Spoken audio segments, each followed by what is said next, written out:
KBA, Shalom teman-teman di mana saja teman-teman berada. Jumpa kembali dengan Maranatha di channel kesayangan kita, channel Warane, channel pejuang yang penuh kasih. Hijayatus Santi. Teman-teman, puji Tuhan jika pagi hari ini kita masih bisa bertemu kembali ya dalam sebuah tayangan live. Kali ini dengan topik saya akan mengangkat satu topik yang berjudul tentang seorang penulis Quran yang murtad, sahabat Nabi, yang mana bernama Abdullah ibnu Sa'd ibnu Abi Sars ya. Nah teman-teman, sebenarnya topik ini pernah saya bawakan sebelumnya, tetapi apa yang teman-teman tahu bahwa channel-channel saya ada beberapa channel sebelumnya, termasuk channel yang memuat topik ini tidak ada ya, sehingga ini akan menjadi sebuah rekor, membuat catatan di dalam channel saya, sehingga saya harus kembali membuat tayangan video terkait pemaparan adanya seorang sahabat Nabi yang mana beliau ditugaskan menjadi penulis Al-Quran ya.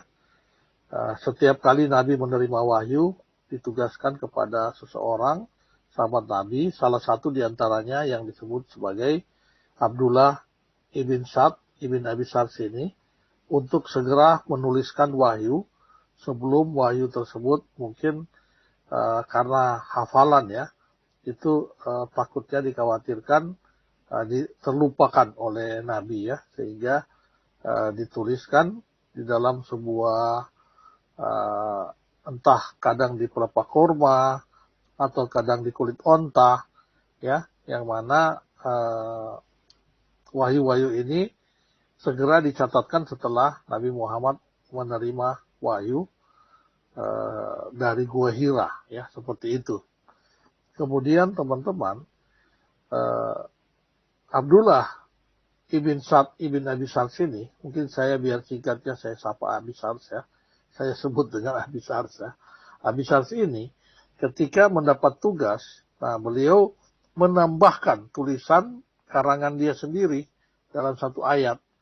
Nah itu ayat itu nanti kita bahas di ayat mana, apa bunyi penambahannya, sehingga beliau merasa kok bisa gitu ya. Saya ini disuruh menuliskan Quran berdasarkan wahyu yang ditulis, tetapi ketika saya menambahkan, justru Nabi Muhammad mengatakan itu bagus, apa yang kamu tambahkan itu adalah sebuah bunyi yang bagus. Kamu bisa tulis apa yang kamu ingin tambahkan di situ. Nah itu yang membuat orang ini menjadi murtad.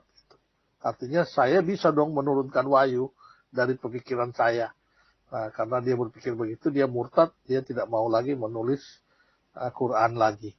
Nah, cerita ini teman-teman bisa teman-teman dapatkan atau bisa teman-teman ambil melalui satu buku yang namanya Sirah Nabawiyah ya, karangan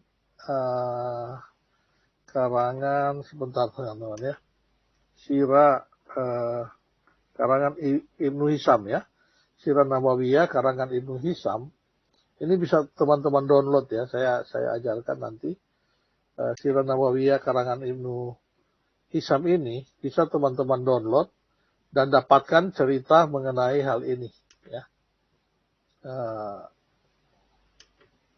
Nah ini ya,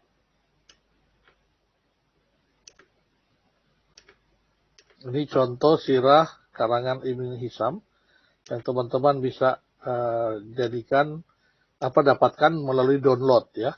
Ini downloadnya gampang sekali, tinggal tulis Sirah Nabawiyah, teman-teman akan dapatkan di sini ada versi bahasa Indonesianya lengkap ya. Teman-teman tinggal cari, oh saya mau cari kisah tentang contoh yang paling terkenal itu adalah di sini ya, itu adalah peristiwa menyerangnya pasukan gajah yang dipimpin oleh Abraha ya, peristiwa gajah dan pembangunan gereja di daerah Najran ya. Nah ini teman-teman tinggal klik seperti ini, dia langsung dia langsung pergi ke mana yang teman-teman ingin cari ya. Ini bagus sekali ini yang teman-teman bisa download dari sini. Ya, termasuk cerita terkait dengan Ibn Sars ini. Teman-teman tinggal download misalnya, oh dia langsung pergi ke tempat yang teman-teman inginkan, seperti itu. Oke, kalau gitu mari kita saksikan, kita pahami seperti apa kisah mengenai seorang penulis Quran yang murtad ya teman-teman. Nah, oh ya, sebelumnya saya disclaimer ya, kenapa saya berhak juga untuk memberikan tayangan pemberitaan live seperti ini, karena seperti yang saya selalu sampaikan, orang-orang yang tidak bertanggung jawab, ya para polemikus Muslim selalu mengutak-atik ayat Bible, ayat Alkitab, dan mereka memberikan terjemahan tafsiran sendiri sesuai kemauan otak mereka. Yang pasti ujung-ujungnya adalah mereka mengatakan Alkitab itu telah dipalsukan. Nah, ini yang saya selalu katakan, tolong berhenti. Kalau Anda melakukan seperti itu, orang lain juga akan memiliki hak, sebagaimana surat Al-An'am ayat 108 mengatakan bahwa setiap orang berhak, bukan berhak ya, setiap orang akan merespon cara mereka. Allah mengatakan, ketika kalian menghujat sesembahan orang lain, maka orang akan merespon dengan cara menghujat sesembahan kalian, yaitu Allah SWT. Sehingga Allah melarang kalian lakukan, tetapi kalian tidak pernah dengar dan kalian terus lakukan. Ya, begitu juga dengan si Somad yang selalu mengutak-ngatik ayat Alkitab, mengatakan kekristenan rusak, mengatakan bahwa orang Kristen menyembah 3 Tuhan, ya, padahal kita sejak dulu kita pahami, ya, sejak awal kekristenan itu berdiri, bahkan telah dikukuhkan oleh Bapak pendiri bangsa ini, bahwa ada 5 agama yang boleh diyakini oleh seluruh penduduk umat, oleh rakyat Indonesia. Salah satunya adalah kekristenan, yakni baik Protestan maupun Katolik, yang mana Kristen, Protestan, dan Katolik ini menyembah Allah yang Maha Esa. Satu Allah, bukan 3 Allah seperti yang Sobat katakan. Jadi kalau Sobat tidak berhenti untuk mengerecokin ayat-ayat Alkitab, artinya dia telah membuat orang lain, termasuk saya, merespon dengan cara membuka kebenaran. Saya tidak ingin menghujat kebenaran dia, tetapi saya hanya membuka kebenaran yang sebenarnya terjadi di dalam ayat-ayat Al-Quran. Saya tidak menambahkan, tidak mengurangi. Saya mengacu pada sumber yang kredibel, yakni Sirah Nabawiyah, yang merupakan salah satu kitab yang menjadi rujukan untuk umat Islam dalam menjalankan ibadahnya. Ya, yang pertama Quran, kedua hadis Nabi, sunnah Nabi, yang ketiga adalah Sirah Nabawiyah, dan keempat istihad ulama atau keputusan-keputusan atau buku-buku yang dikarang oleh para ulama-ulama yang tentunya diakui. Ya, oke, itu disclaimer saya ya, supaya kadun-kadun tidak lagi menuntut kenapa kok orang Kristen bahas-bahas Quran kami. Ya, itu alasannya. Nah teman-teman, sebelum teman-teman masuk pada penjelasan seorang penulis Quran yang murtad, teman-teman harus paham bagaimana kisah atau bagaimana cerita sebuah pewahyuan itu diterima dan kemudian ditulis, kemudian dijadikan sebuah Quran. Ya, jadi kisahnya atau yang diyakini oleh saudara-saudara kita umat Muslim, Allah melalui malaikat Jibril, ya, datang kepada Muhammad yang berada di Gua Hira. Ya, kemudian dia menurunkan wahyunya. Ya, jadi yang berbicara kepada Muhammad adalah Jibril. Ya. Tetapi nantinya ketika wahyu itu sudah turun, Jibril akan memastikan bahwa Muhammad telah menerima wahyu tersebut dengan cara menghafalnya. Ya, menghafal wahyu yang diturunkan. Nantinya wahyu yang diturunkan tersebut dibawa oleh Muhammad kepada salah satu sahabatnya, ya, yang dia percaya untuk menuliskan dalam bentuk mereka katakan ini ya, apa namanya, suhuf-suhuf ya, suhuf-suhuf ditulis dalam sebuah pelepah pohon korma atau di kulit onta atau di beberapa media yang bisa ditulis pada saat itu.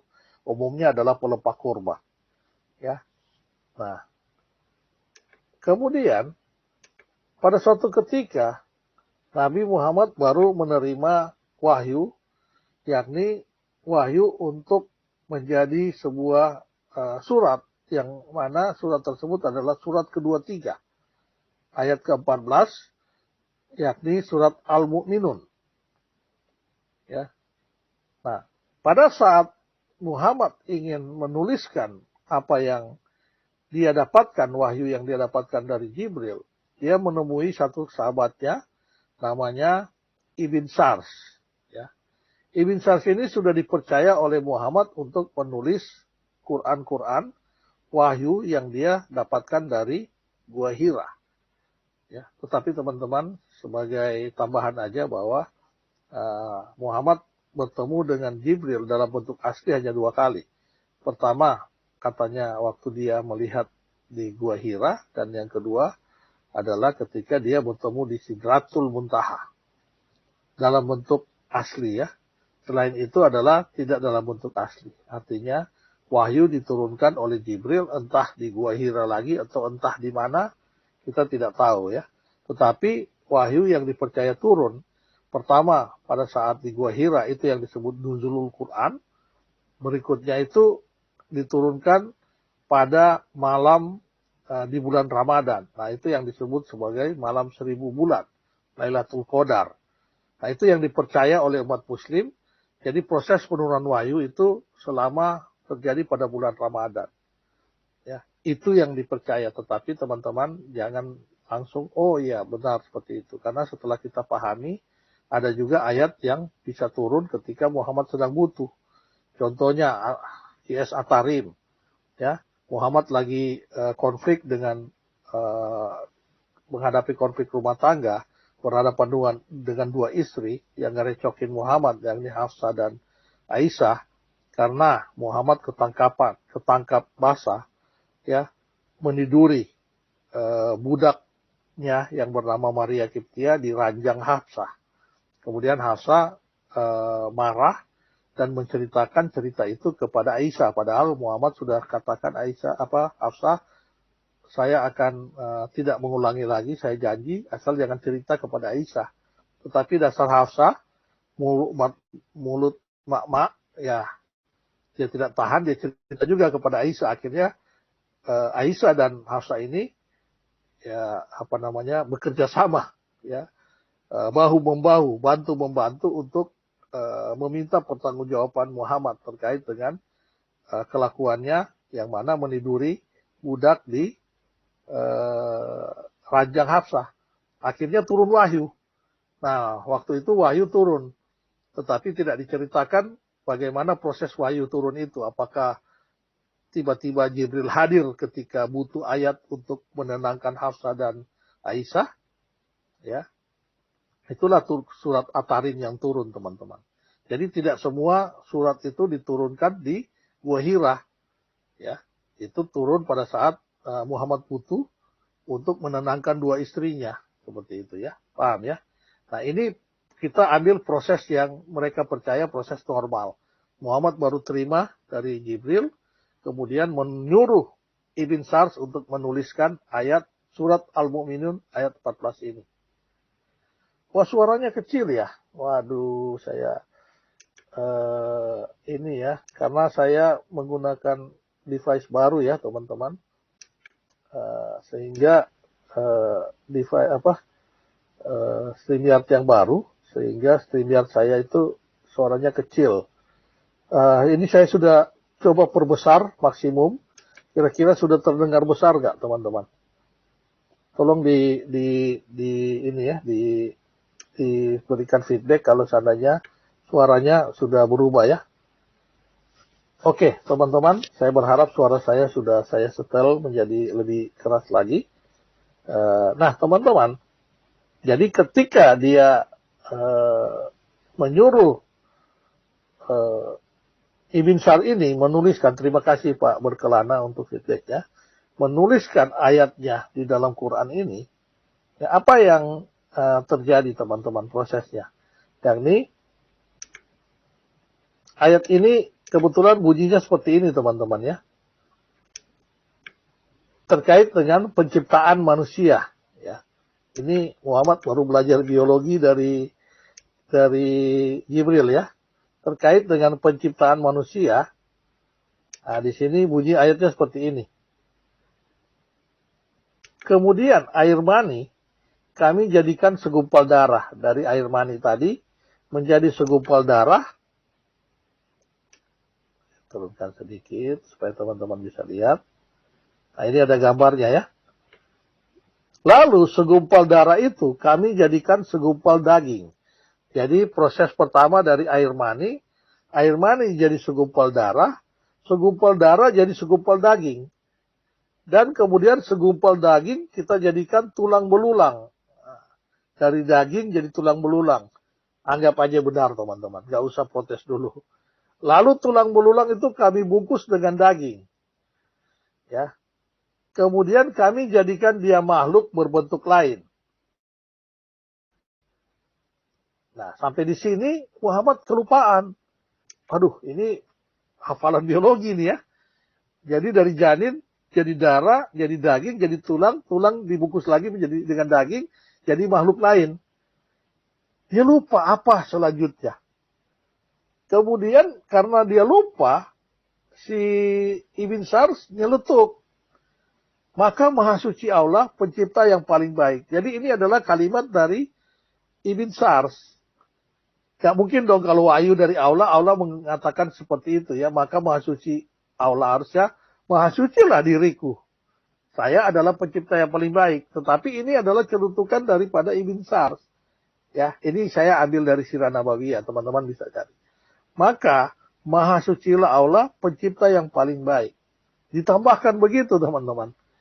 Ya, oleh Ibn Sar. Muhammad langsung mengatakan, ya, itu ayat bunyinya bagus. Ini ada versi-versi lain lagi. Kalau versi ngelesnya bukan begitu. Versi ngelesnya artinya mereka mengatakan bahwa ada cerita lain.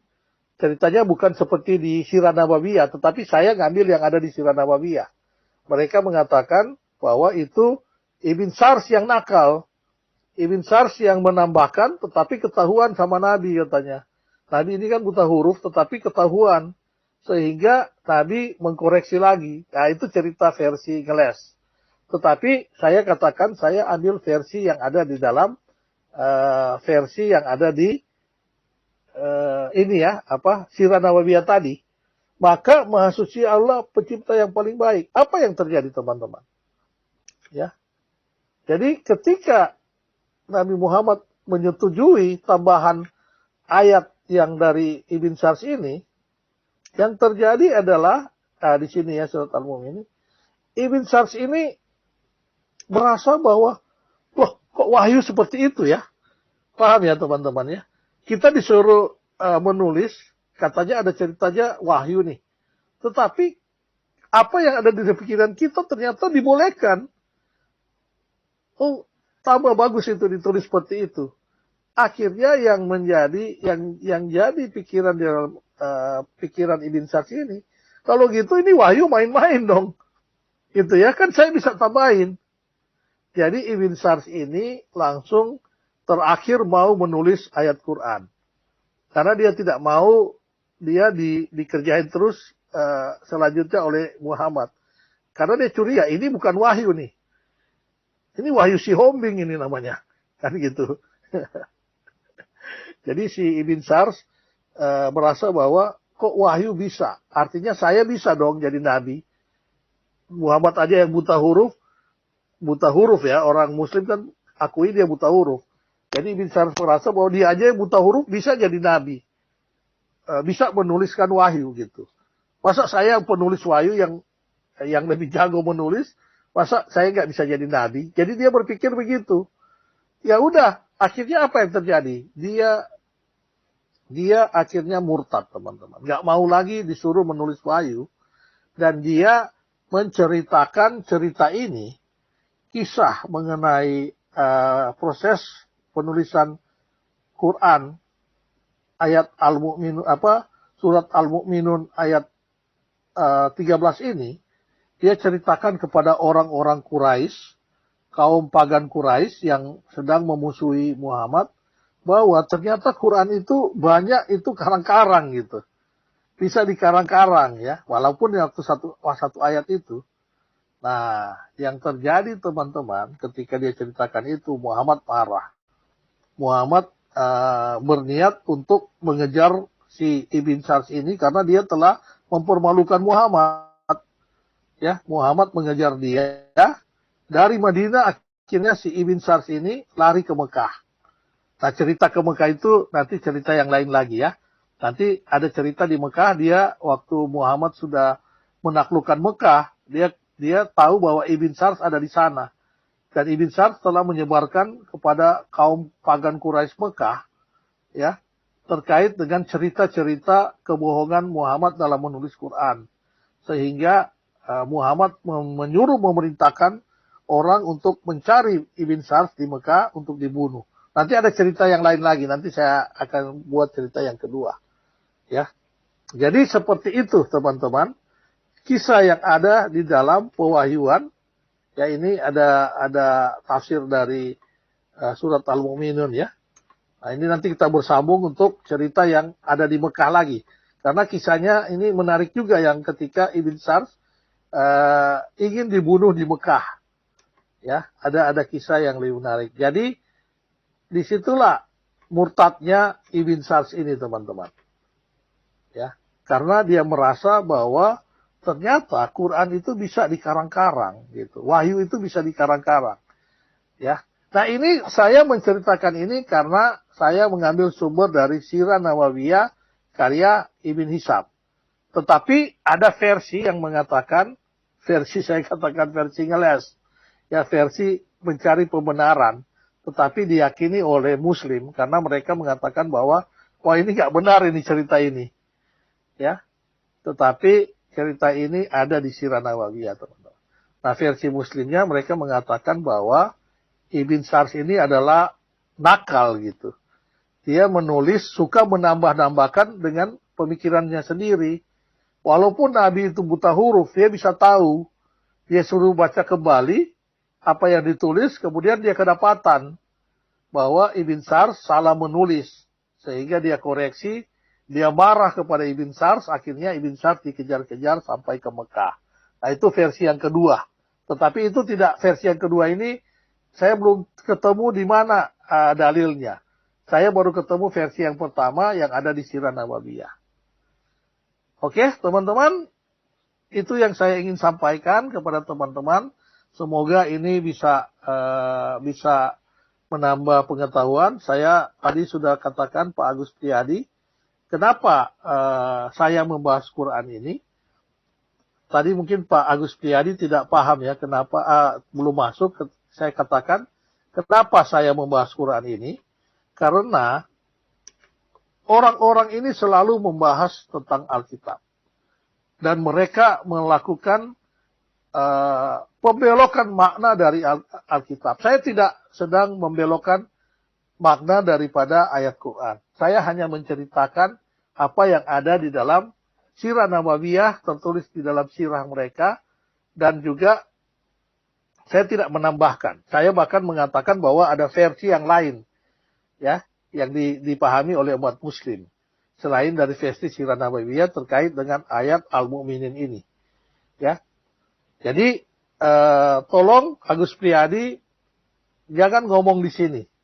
Agus Priyadi ngomong kepada saudara-saudara dia, dongkitan, ya, dongkitan kata si ini, donditan, Rifah, ya, ngomong kepada donditan dan Rifah, ya, Umi Rifah, bahwa kalian jangan terlalu keganjenan seperti si Somad, Somad itu mengutak-atik ayat Bible, kemudian mengatakan Kristen adalah agama rusak, ya. Nah, itu yang harusnya Agus Priyadi ngomong kepada ustadznya dia. Jangan ngomong ke saya. Karena tadi saya udah disclaimer terlebih dahulu, mungkin si Agus Priyadi tidak dengar, ya. Jadi dia langsung, kok saya bahas Quran, padahal saya sudah katakan seperti itu. Ya, jadi Agus Priyadi jangan ngomong kepada saya, kenapa saya membahas Quran ini. Ngomong kepada saudara-saudara kamu sendiri. Ya, karena saudara-saudara kamu sendiri yang selalu mengatakan, apalagi si Yahya Walodi, ya, ngomong kepada dia bahwa dia mengaku bahwa dia yang menulis ayat-ayat kosong yang ada di Bible. Dia menulis dengan tangan dia sendiri. Nah, ngomong dengan dia bahwa cara mereka untuk mengatakan bahwa Alkitab kepunyaan kami itu rusak, itu tidak benar. Ya, kenapa mereka harus mengatakan itu? Jadi kami pun berhak untuk melakukan hal yang sama, karena sudah diperintahkan di Al-An'am ayat 108, ya. Semoga Agus Priyadi memahami ini, ceritakan kepada saudara-saudara kalian. Gak usah di sini, di live chat. Ya, Agus Priyadi ya. Oke, dia masih tulis goblok tapi sok pinter lagi katanya. Iya, gak apa-apa ya. Kita berterima kasih kepada Agus Priyadi karena semakin banyak Agus Priyadi menulis di live chat ini, nanti Google akan melihat, oh berarti banyak peminat nih yang menonton di sini. Salah satu adalah Agus Priyadi yang sering menulis di live chat. Nanti kan Google akan membantu saya untuk menyebarkan video ini. Sehingga semakin banyak orang yang lebih dicerahkan, semakin banyak orang yang tahu bagaimana kisah asli penulisan Al-Quran itu. Ya, seperti yang terjadi di dalam surat Al-Mu'minin ini. Ya, jadi saya berterima kasih kepada Agus Priyadi yang sudah membantu saya juga. Tolong ditambah lagi Pak Agus Priyadi, ditulis lagi di live chat. Mau ditulis goblok, mau ditulis sok pinter, mau ditulis apapun terserah Pak Agus Priyadi ya. Yang penting bisa membantu saya untuk menyebarkan video ini kepada saudara-saudara Pak Agus Priyadi, sehingga mereka semakin dicerahkan, semakin tahu apa sebenarnya sesungguhnya yang ada di dalam Al-Quran mereka. Oke, teman-teman, itu saja yang ingin saya sampaikan. Semoga ini mencerahkan, terutama Pak Agus Priyadi. Jangan lama-lama untuk menjadi orang yang, orang yang kena prank berabad-abad. Cukuplah ya. Sekarang zaman keterbukaan, ya, kamu harus membuka diri kamu. Jangan terlalu lama kamu dibuai oleh prank-prank yang kamu terima, yang sudah diterima dari 14 sampai 15 abad yang lalu, ya. Buka otak kamu, buka pemikiran kamu, terima kebenaran, dan itulah kebenaran kamu yang sesungguhnya. Memang kebenaran menyakitkan, tetapi kamu harus berani untuk menerima kebenaran itu, dan berani untuk siap-siap untuk meninggalkan agama kamu, seperti yang dikatakan oleh Buya Sakur. Jangan takut murtad, Agus Priyadi, karena kebenaran sesungguhnya akan lebih dibukakan. Ya, Tuhan menyertai kita semua, teman-teman di live chat semua. Terima kasih juga Agus Priyadi. Terima kasih untuk tulisannya di live chat, karena telah membantu saya menyebarkan video saya ini. Ya, semakin banyak orang yang memahami ini. Sampai jumpa teman-teman pada tayangan berikutnya. Shalom, salam kebajikan, haleluya, amin.